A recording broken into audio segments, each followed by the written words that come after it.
Bonsoir à vous, mesdames et messieurs, et bienvenue dans cette édition du journal.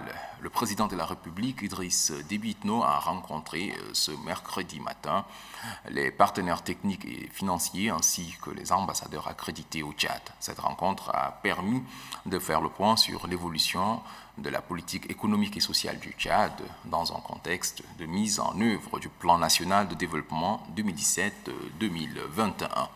Ibrahim Adam Mahamat. C'est sur demande expresse du président de la République, Idriss Déby Itno, que cette rencontre de haut niveau avec les partenaires techniques et financiers du Tchad s'est tenue en présence du Premier ministre Pahimi Padaké Albert, du ministre des Finances et du Budget ainsi que celui de l'économie et de la planification du développement. Cette importante rencontre intervient dans un contexte difficile du fait de la crise économique et financière que connaît le pays. Une crise qui a pour facteur exogène la baisse du cours du pétrole, la détérioration de la sécurité dans la sous-région et la crise humanitaire. L'objectif premier de cette réunion est de se pencher sur la viabilité des projets et programmes de développement mis en œuvre dans le cadre de la coopération. Le constat fait aujourd'hui est que l'impact réel sur la vie de la population n'est pas assez ressenti. C'est pourquoi le chef de l'État a convoqué cette rencontre en vue de réfléchir sur d'autres options visant à renforcer l'efficacité des projets de développement en cours et ses contenus dans le plan national de développement PND 2017-2021. Le président de la République, Idriss Déby Itno, a invité le partenaire technique et financier du Tchad à accompagner le pays comme cela a été depuis toujours. Il souhaite que cette réunion, qui est la première du genre, soit une concertation restreinte en vue de donner une nouvelle vitalité aux projets et programmes mis en œuvre dans le cadre de la coopération. Pour expliquer la situation des tensions financières du pays, le président de la République a évoqué les charges liées aux différentes interventions de nos forces de défense et de sécurité dans la lutte contre le terrorisme qui s'élève à plus de 250 milliards de francs CFA. Outre cela, des dépenses consenties au titre de l'action humanitaire qui excèdent les 40 milliards de nos francs, le pays accueillant depuis 2003 plus de 750 000 réfugiés. Ajoutés à cela, les 130 000 retournés tchadiens venus de la RCA. Des charges supplémentaires qui ont dangereusement mis en difficulté l'économie du pays. Le chef de l'État a aussi évoqué de manière franche et sincère les impacts de projets et programmes de développement sur la vie de la population. Pour lui, cette interrogation est essentielle pour tirer un certain nombre d'enseignements utiles et pertinents sur la conduite des projets actuels et surtout de mieux orienter les actions futures. Pour le représentant résident du Fonds monétaire international FMI, Jean-Claude Nachega, coordonnateur des partenaires techniques et financiers, la communauté des bailleurs apportera tout son soutien au Tchad dans cette phase difficile qu'il traverse. Notre message aujourd'hui, c'était de l'assurer de l'appui de la communauté des bailleurs, en ce sens que nous sommes en train de nous mobiliser de façon à financer le budget, le collectif budgétaire qui est en cours, et avec un grand montant qui est presque le double en termes d'appui budgétaire de la communauté internationale par rapport à ce que le Tchad a bénéficié l'année passée.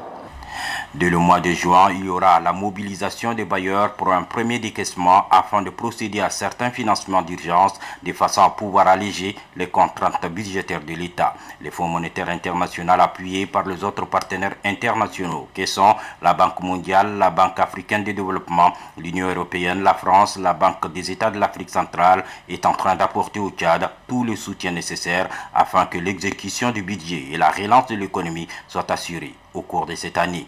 À cet effet, une table ronde de bailleurs pour le financement du plan national de développement PND 2017-2021 est prévue en début septembre 2017 à Paris en France. Le chef de l'État, le président de la République, Idriss Déby Itno, au cours de cette rencontre, a plaidé pour une réorientation des stratégies et projets de développement. Votre présence, que j'apprécie au plus haut point, témoigne de l'intérêt que vous portez à notre coopération et au-delà au développement du Tchad. Je voudrais noter, avant de développer mon propos, que cette réunion, qui est la première du genre, s'éveille une concertation restreinte en vue de donner une nouvelle viabilité aux projets et programmes mis en œuvre dans le cadre de la coopération. Il importe aussi de donner un nouvel élan aux appuis budgétaires dans ce contexte extrêmement tendu, surtout sur le plan économique et financier. Cette situation est due à l'effondrement des cours du pétrole et à l'insécurité consécutive à la menace terroriste. Nous avons saigné à blanc notre trésor pour faire face à ces défis de taille. À cette date, les charges liées aux différentes interventions de nos forces de défense et de sécurité s'élèvent à plus de 250 milliards de francs CFA.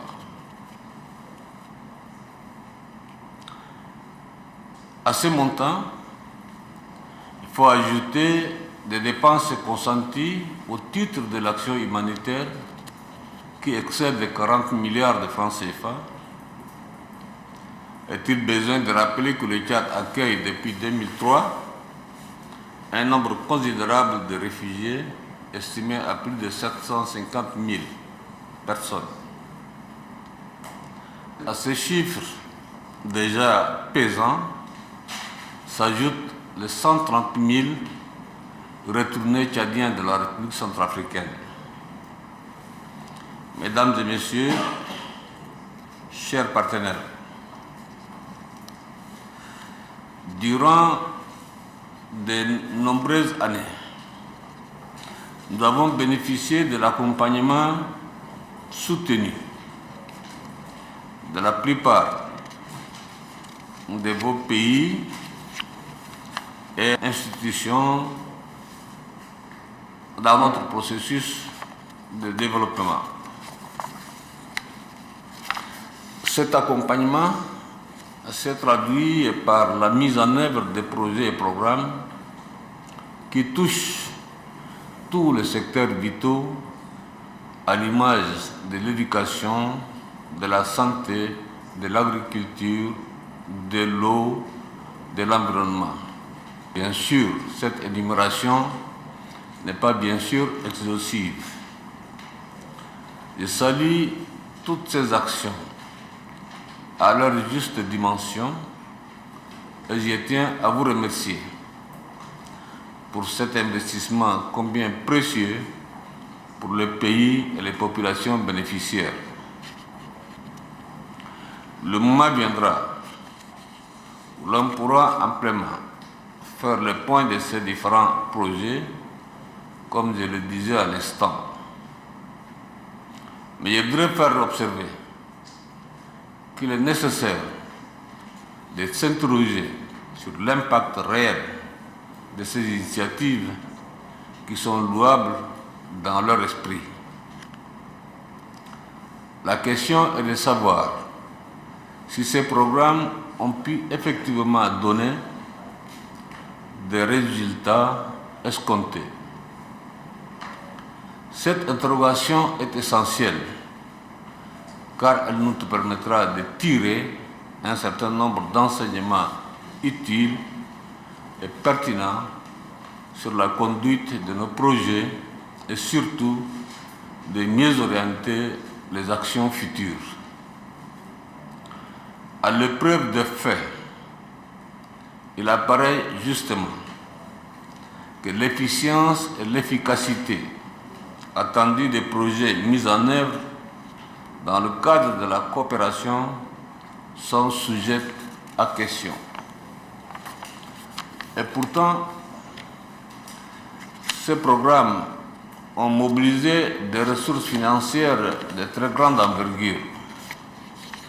Cette situation, pour le moins déplorable, devrait logiquement nous amener, nous tous, gouvernement, partenaires techniques et financiers, à nous livrer à une introspection critique.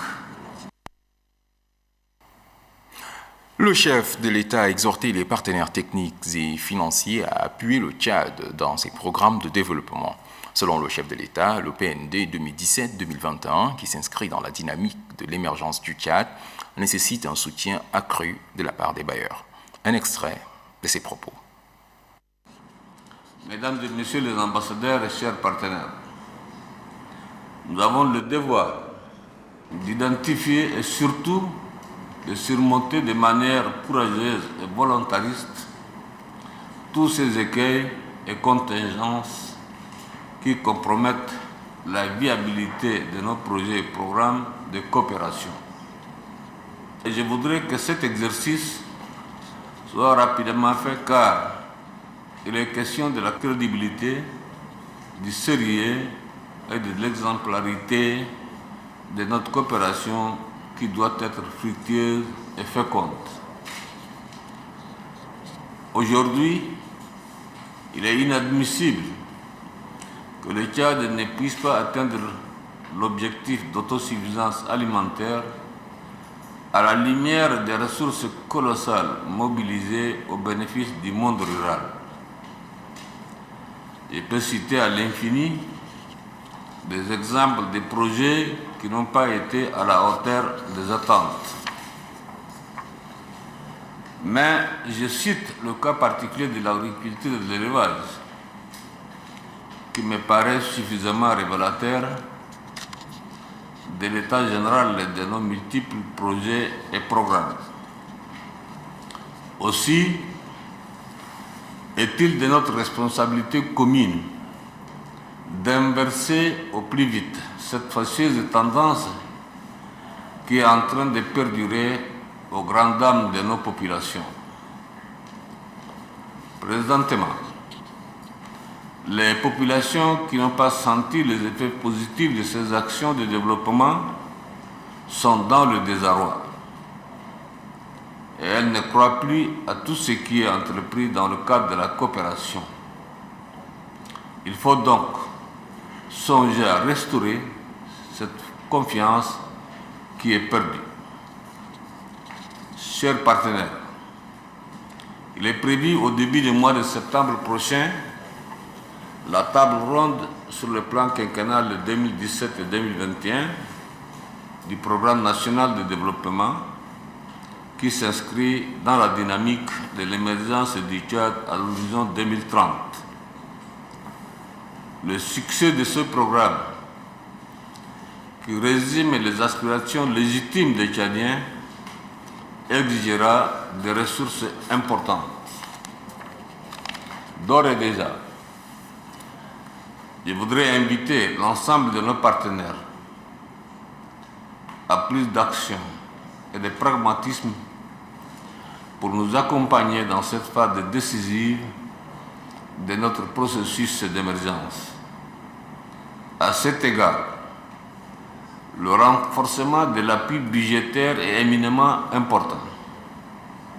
De même, des contributions diverses sont attendues et j'ose espérer que les annonces qui viennent d'être faites par le représentant de FMI, coordonnateur des partenaires techniques et financiers, se réalisent et que la table ronde qui se tiendra au mois de septembre puisse drainer des ressources suffisantes. Mesdames, Messieurs les ambassadeurs et chers partenaires, avant de clore mon propos, je voudrais vous remercier une nouvelle fois de votre disponibilité et de votre soutien.